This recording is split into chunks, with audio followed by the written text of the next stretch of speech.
అనుకుంటే over night సంపద సృష్టి జరుగుతుంది. అమరావతి రాజధాని నిర్మాణం జరుగుతుంది. నిర్మాణం జరిగితే పరిశ్రమలు వస్తాయి.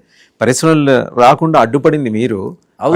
వచ్చిన వాళ్ళని భయపెట్టి పరిగెత్తలా చేసింది. అది ఎన్నికల ముందు చెప్పాలా. ఎన్నికలు అయిపోయినాక రాత్రికి సృష్టిస్తాం, రాత్రికి సృష్టి లేము కదా, ఇప్పుడు కాదు చెప్పాల్సిందేదే. అప్పుడు మీరేం చెప్పారు? 5 ఏళ్లలో మేము ఇవి చేసి చూపిస్తాం. ఇప్పుడు 2 సంవత్సరాలు అయిపోయింది.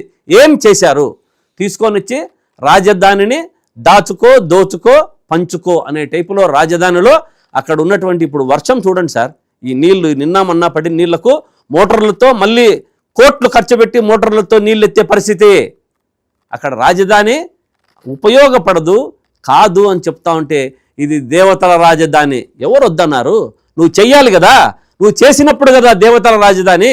నువ్వు ఏమి అక్కడ ఆలు లేదు, సోలు లేదు, పిల్లని పేరు సోమలింగం అన్నట్ల అక్కడ ఏమీ లేకపోతే అంటే ఎప్పుడు సార్? ఇప్పుడు దానికి కావాల్సిందే అమరలింగేశ్వరుడికి ఆ దగ్గరున్న ఏరియా అమరావతి దేవతల రాజధాని. అందులో అనుమానమే ఉంది సార్. ఇటుపక్క మంగళగిరి, వెనకాల దుర్గమ్మ, అవతల వైపు అమరలింగేశ్వర స్వామి దేవతలు. వసుదేవన్ గారు మీరు చెయ్యాలి కదా. పోయినసారి ఏం చెప్పారు? మనము 10 ఏళ్ళు హైదరాబాద్లో ఉండాలనుకున్నప్పటికీ మనకు ఉన్న ప్రకారము 15 ఏళ్ళు ఉండి అక్కడ డెవలప్ చేయొచ్చు.